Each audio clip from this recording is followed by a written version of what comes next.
Amazing. Right, we'll kick things off. I just want to do a little bit of housekeeping before we get started, as I'm sure people will join throughout the webinar. But first things first, we absolutely love questions. So if you have a question, feel free to put it in the chat and we'll try and get to it. That can be at any time during the next half an hour or so.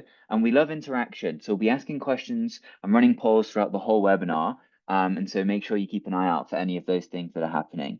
And at the end of the webinar, I'll be asking for your top insights. So if there's anything that feels particularly pertinent to you, think about it, maybe write a note or something, and we'll ask you at the end.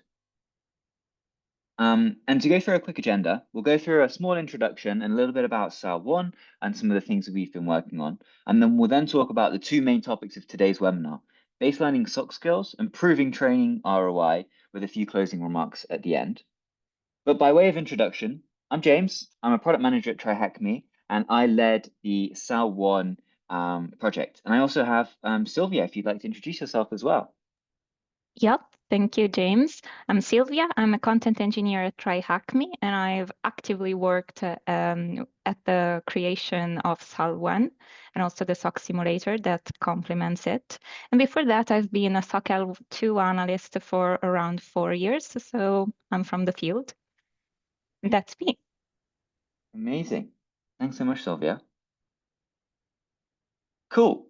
So just to get started with a quick poll, what do you think the three most important skills are for an L1 SOC analyst? We also have Lorena, who's going to be helping us out with some of the stuff behind the scenes. So thanks so much, Lorena, for all your help as well. I'll give it around a minute or so to see what some of the answers are, and then we can have a look and see what those are. A couple from me. One I think is huge is case reporting when we're speaking to clients. There's a huge amount of people saying to us like case reporting is so important, and a couple of others as well. So I'll let this run for a minute, another 30 seconds, and then we'll have a quick discussion. Hey, thanks, Jonathan. Welcome.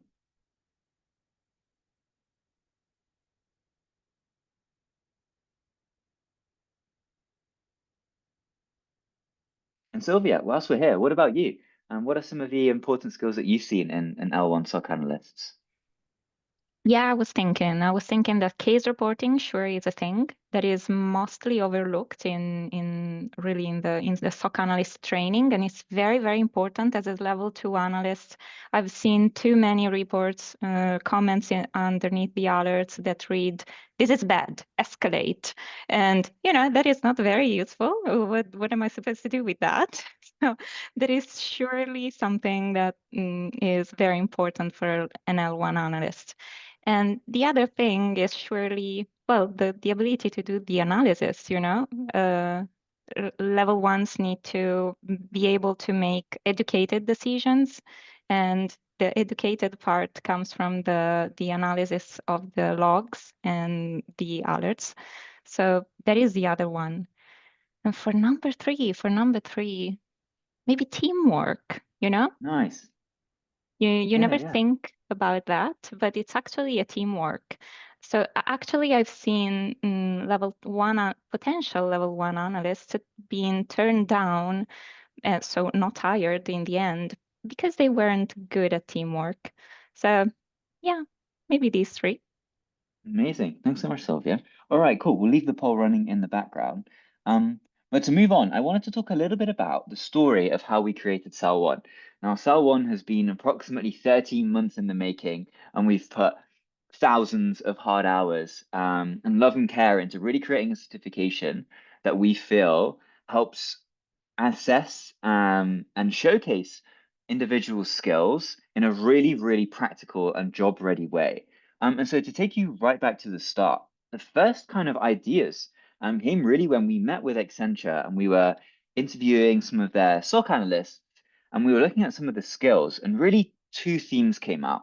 One is understanding like the fundamentals and having the knowledge, and two is having the real practical skills, the end-to-end from seeing the alert from all the way to triaging it, writing the case report, handing it over to L2 or incident response, or saying, actually, no, this is a false positive. And there wasn't anything that we saw in the market that took an individual from end to end and assessed those skills. And so really that led us to do a ton of industry research. We partnered with Salesforce as well, and we interviewed like an incredible amount of SOC analysts and users. And after that, we decided we needed to build something new that actually replicated those skills in a really accurate and real world way. And that's why we built the SOC simulator. And so the SOC simulator, which I'll talk a little bit about as well, is a real-time SOC simulation, as you can hear in the name, and actually replicates the real world job of a SOC analyst as close to what we possibly can get to at the moment. And we're continuously improving it. And as a result of that, we then conducted like a ton of beta testing. We hosted people in London to come out, try it out, like watch them do this. How do they think about triaging alerts? What happens when they get a barrage of alerts really, really quickly? How does that make them feel? To replicate those feelings that any of you who are SOC analysts know all too well. And then once we did that, we had the final validation where we spoke to a bunch more users, we tested it out, we iterated on it, and then we launched earlier this year. So it's really exciting, and we're really grateful for everyone who's already taken the SAL1 as well. To talk a little bit more about the exact parts of the exam, it's a 24-hour exam split into 3 sections. Multiple choice questions covering the fundamentals or the foundations, and then 2 SOC sim scenarios. So the exam is 80% practical. We're really, really emphasizing those job-ready skills that we believe SOC analysts need to have. And you also get instant results. You know your results straight away after completing the exam. Here's just a quick insight as well as to what that SOC simulator looks like. You can see here you get all these different alerts of different severities. This one, there's clearly a lot of failed login attempts. And you also have a dashboard, a scene, and your own computer to investigate those alerts more thoroughly. And this is what the exam environment actually looks like for an individual completing SAL1. And to move on to the topic of today, so we're really going to double down on this flow that we believe can create continuous learning and continuous education, particularly in SOC teams, but also for other cybersecurity teams as well. And it really starts with baselining skills and understanding where the gaps are after baselining those. And that could be internally, that could also be compared to industry, and then continuously learning and practicing and constantly using those muscles, creating those muscles and testing out those skills and improving the ROI of once you've trained, you've baselined the skills, you've identified the gaps, you've trained, you've practiced, and then you've proven those skills by testing them out. And today we're going to focus on these 2 parts here. Firstly, baselining the skills, and secondly, proving the skills. So to talk a little bit about baselining SOC skills, really there's 3 reasons and 3 ways I think that this is important. And the first is to define exactly what good looks like. In our experience of speaking to like hundreds and hundreds of different clients, defining what good looks like is actually really important, and it can differ from SOC to SOC. And as a result of that, you can then identify what are the various skill gaps that you have, potentially a specific attack vector that is actually something you don't necessarily see that often, but when you do, it's really, really important. And finally, benchmarking compared to industry. There are other SOCs that are really high performing, there are SOCs that are lower performing, but comparing to industry is really important. But I think one of the things that's really important to think about is like, what are the biggest challenges you faced in baselining SOC skills? It would be amazing if any of you could to pop a message in the chat as well. And I guess for you, Sylvia, what are some of the biggest challenges that you faced? That is a nice question. We, as a level 2 analyst, I've been tasked by my manager to baseline the level 1s, but it is also something that I wanted to do continuously to make sure that my level 1s were ready to, face any kind of alerts that the industry is throwing at them.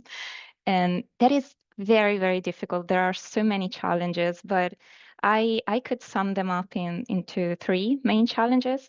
And the first one is a lack of time. You never have enough time to assess the analyst skills. So you never have time to make sure that they have the instruments, the tools to improve their skills, but also baselining the skills. So you really miss the time, lack the time to do that. And that is the first challenge that we as analysts always face. And the second one is a lack of tooling, really, because when you start your journey of baselining skills, so-called L1 skills, what you really are looking for is a way to test them, to test those skills, and having measurable results that you can then compare with maybe the benchmark that you have in the industry, or maybe the trending after the learning curve, the kind of trending, the kind of measurable visualization. And really, until recently, we didn't have anything in the market that would let us, any tool that would let us test those practical skills, the analysis skills that I mentioned before, right? So really, a lack of tooling was something that really, really challenged me. I really struggled with. And the third one, and this is a bit counterintuitive, but it's a lack of data. And I'm going to explain why it is a bit counterintuitive, because those skills that you want to test, that can only be demonstrated inside a SOC environment. And you have a SOC environment. You're a SOC analyst, so you have the environment, you have the alerts, but you really don't want to test the skills that the analysts are demonstrating inside your SOC. You want to be sure that they are able to face even different alerts and investigate different logs. What you want to test is their ability to, when they are alone on a night shift and at 3 a.m. they get swamped by tickets, they need to make a decision. And that decision might be to call or not call the customer at 3 a.m. and tell them this is a ransomware attack. And they need to have the skills to make that decision, because it might be a ransomware attack or it might be a Windows update, and that would be a bit unsettling for the customer. Amazing. Yeah. Thanks so much, Sylvia. And to continue with more of your industry insights, what are some of the biggest skill gaps that you see in level one SOC analysts? Well, you always ask me difficult questions, James. Anyways, well, there are a lot of skill gaps, and this is because the level one is the paramount position, the entry level position for excellence for anyone that wants to start in cybersecurity. So obviously, we have level ones that come from any kind of different background. We actually, as TryAcme, we promote that, right? You can start practicing and learning at TryAcme and become a cybersecurity expert. But before that, you may have been maybe a cybersecurity expert already, or maybe you were a nurse, so you were a waiter, you were a delivery guy. So there are a lot of skill gaps, wide, huge skill gaps. But I suppose that the most important one, the one that affects the most the role really, is the ability to investigate logs and to, how do I explain this? To reconstruct the story that the logs are telling you about what happened, what the user did, if this was malware, a malicious intent, or if it was not really, if the alert was useless, and reconstruct the story and then correlate it to the alert so that you can make the decision.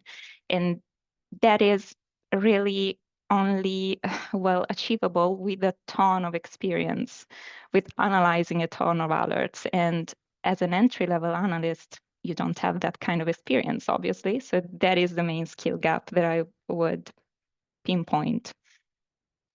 Yeah, really interesting. Thanks, Sylvia. And I guess then to think about how individuals, users, admins can start doing that. In your experience, Sylvia, what are some of the best ways that people can use TryHackMe to start baselining skills? Well, you have them actually there, I would say the first one, the SOC simulator, and this is not because I've worked on it, I swear. I was so excited to discover that we were working on that when I first started last year, because of what I just said. The main skill gap, and also the first thing that I mentioned, the fact that users, that analysts are used to, well, the usual alerts, and they are not exposed to different types of alerts, and so they don't know how to tackle them when they are faced with them. A SOC simulator is the perfect way where they can test their skills and where, well, with which admins can baseline their skills, because it's a safe environment. If they, if they don't escalate something that is very bad, nothing happens. They don't have to call the customer at 3 a.m. And for admins, it's very useful because there are metrics that they can visualize, really. They can see not only the usual TTR and TTA metrics that you have also in the SOC to test to monitor performance, but also the metrics on how well their reporting is going or their analysis is going. And obviously the certification and CTFs. Oh my God, you know what comes to mind when I was trying to understand my level ones, very junior level ones skills in analyzing and investigating logs. I started hunting my logs, my customer logs for any anomaly that I could ask my analyst to find.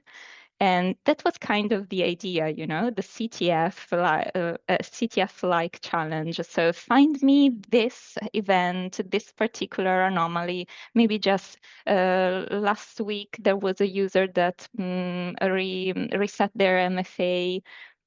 Find it in the logs, and that is actually very hands-on, practical, skill that can be very useful also for admins to baseline the analyst skills.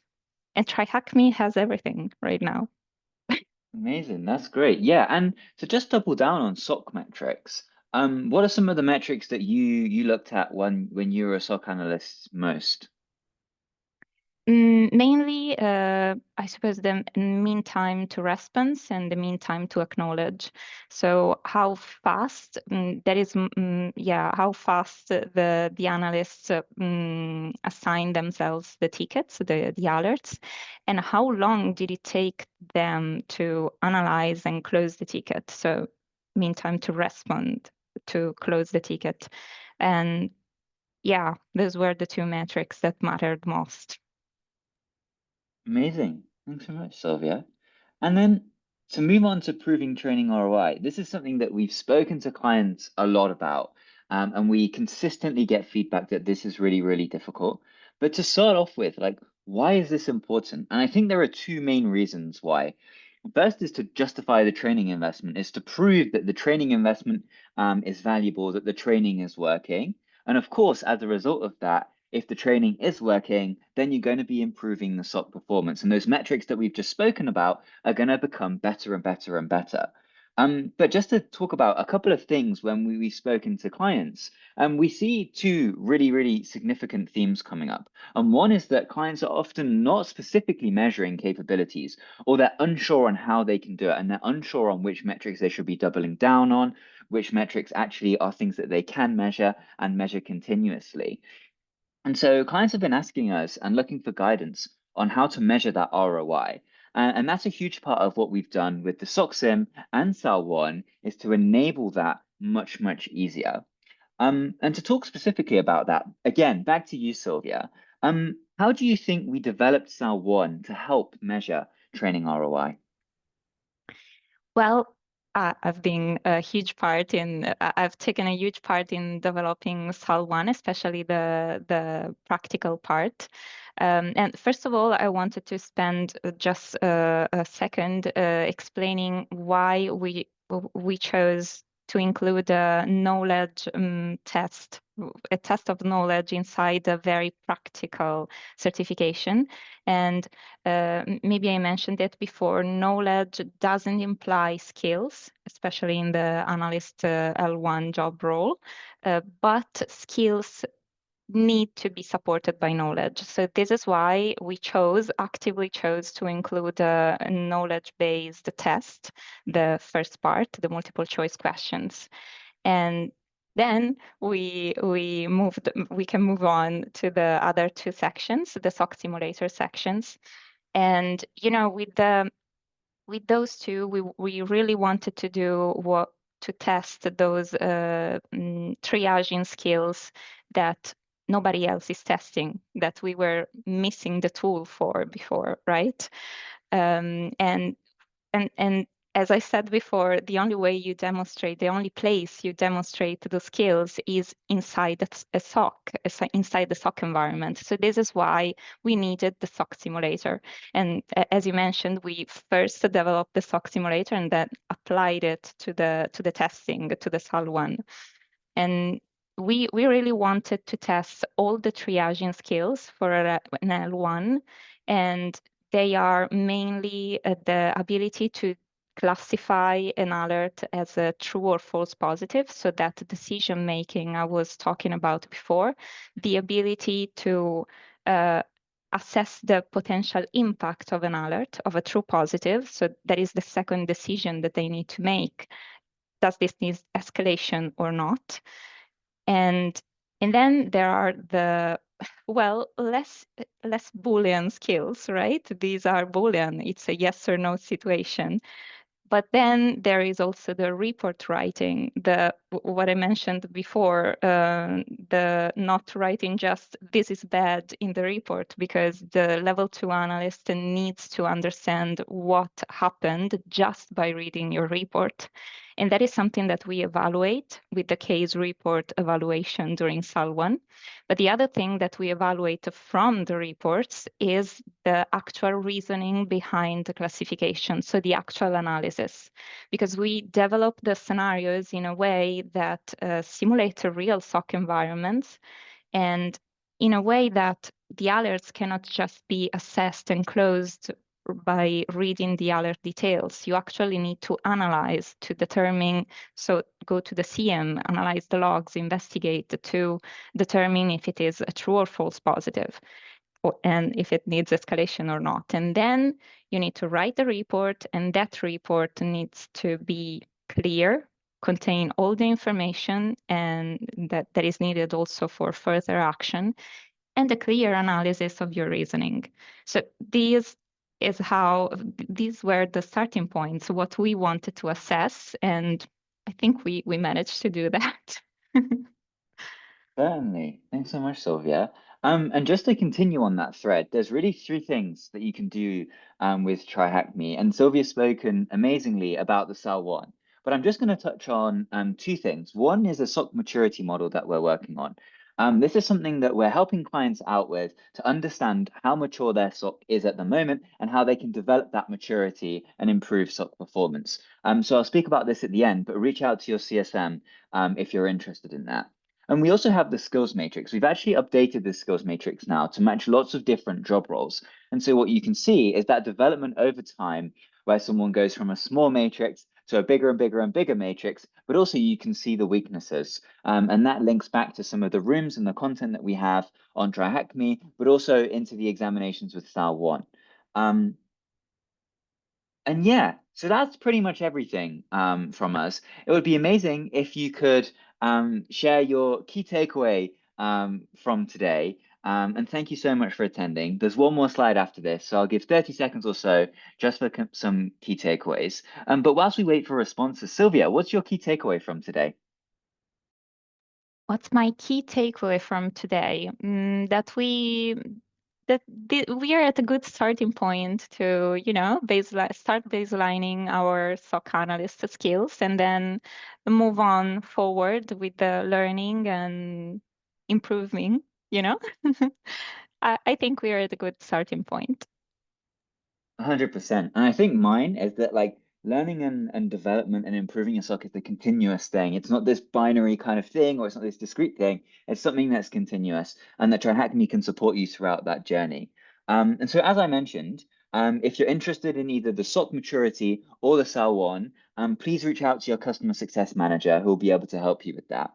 And finally, a huge thank you for attending from the whole TryHackMe team. We work tirelessly to make sure that TryHackMe is a platform that's helpful for you, and we've really enjoyed doing it. So we really appreciate you using TryHackMe and attending the webinar today.